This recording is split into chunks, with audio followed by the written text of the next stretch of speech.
मरकुस रचित सुसमाचार 10वां अध्याय। फिर वह वहां से उठकर यहूदिया के सिवानों में और यरदन के पार आया, और भीड़ उसके पास फिर इकट्ठी हो गई, और वह अपनी रीति के अनुसार उन्हें फिर उपदेश देने लगा। तब फरीसियों ने उसके पास आकर उसकी परीक्षा करने को उससे पूछा, क्या यह उचित है कि पुरुष अपनी पत्नी को त्यागे? उसने उनको उत्तर दिया कि मूसा ने तुम्हें क्या आज्ञा दी है? उन्होंने कहा, मूसा ने त्याग पत्र लिखने और त्यागने की आज्ञा दी है। यीशु ने उनसे कहा कि तुम्हारे मन की कठोरता के कारण उसने तुम्हारे लिए यह आज्ञा लिखी, पर सृष्टि के आरंभ से परमेश्वर ने नर और नारी करके उनको बनाया है। इस कारण मनुष्य अपने माता पिता से अलग होकर अपनी पत्नी के साथ रहेगा, और वे दोनों एक तन होंगे। इसलिए वे अब दो नहीं पर एक तन हैं। इसलिए जिसे परमेश्वर ने जोड़ा है उसे मनुष्य अलग न करे। और घर में चेलों ने इसके विषय में उससे फिर पूछा। उसने उनसे कहा, जो कोई अपनी पत्नी को त्याग कर दूसरी से ब्याह करे तो वह उस पहली के विरोध में व्यभिचार करता है, और यदि पत्नी अपने पति को छोड़कर दूसरे से ब्याह करे तो वह व्यभिचार करती है, और यदि पत्नी अपने पति को छोड़कर दूसरे से ब्याह करे तो वह व्यभिचार करती है। फिर लोग बालकों को उसके पास लाने लगे कि वह उन पर हाथ रखे, पर चेलों ने उनको डांटा।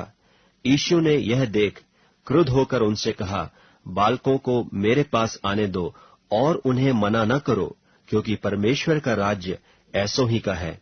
मैं तुमसे सच कहता हूं कि जो कोई परमेश्वर के राज्य को बालक की नाई ग्रहण न करे, वह उसमें कभी प्रवेश करने न पाएगा।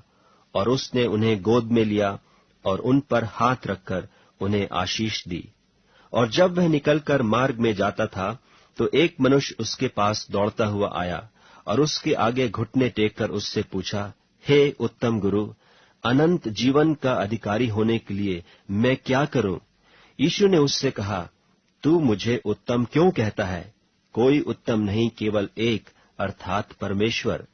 तू आज्ञाओं को तो जानता है, हत्या न करना, व्यभिचार न करना, चोरी न करना, झूठी गवाही न देना, छल न करना, अपने पिता और अपनी माता का आदर करना। उसने उससे कहा, हे गुरु, इन सब को मैं लड़कपन से मानता आया हूं। यीशु ने उस पर दृष्टि करके उससे प्रेम किया और उससे कहा, तुझ में एक बात की घटी है। जा, जो कुछ तेरा है उससे बेचकर कंगालों को दे, और तुझे स्वर्ग में धन मिलेगा, और आकर मेरे पीछे हो ले।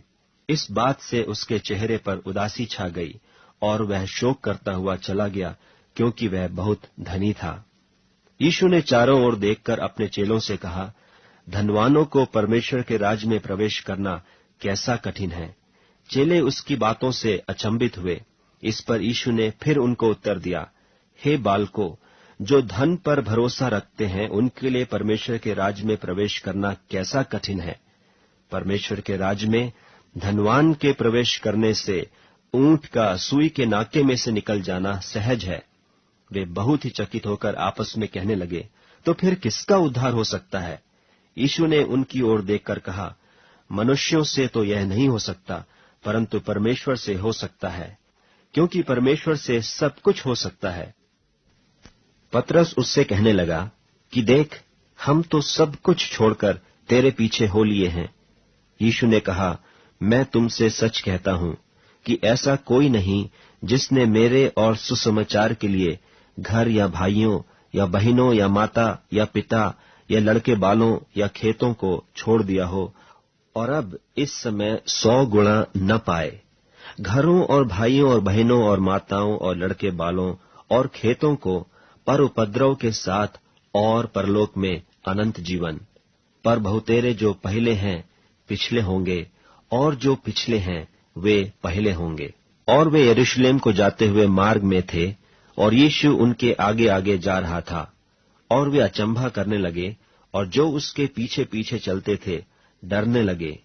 तब वह फिर उन 12 को लेकर उनसे वे बातें करने लगा जो उस पर आने वाली थीं, कि देखो, हम यरूशलेम को जाते हैं, और मनुष्य का पुत्र महायाजकों और शास्त्रियों के हाथ पकड़वाया जाएगा, और वे उसको घात के योग्य ठहराएंगे और अन्य जातियों के हाथ में सौंपेंगे, और वे उसको ठट्ठों में उड़ाएंगे और उस पर थूकेंगे और उसे कोड़े मारेंगे और उसे घात करेंगे, और 3 दिन के बाद वह जी उठेगा।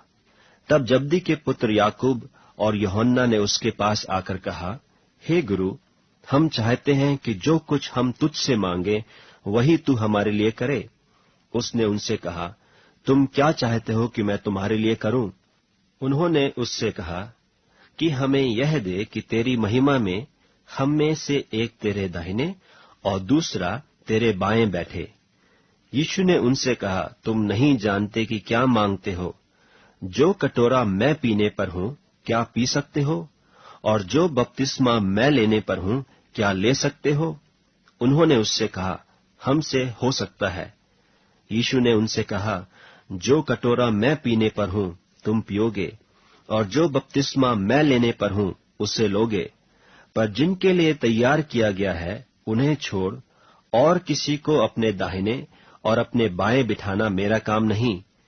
यह सुनकर 10 याकूब और यूहन्ना पर रिसियाने लगे, और यीशु ने उनको पास बुलाकर उनसे कहा, तुम जानते हो कि जो अन्य जातियों के हाकिम समझे जाते हैं, वे उन पर प्रभुता करते हैं, और उनमें जो बड़े हैं उन पर अधिकार जताते हैं।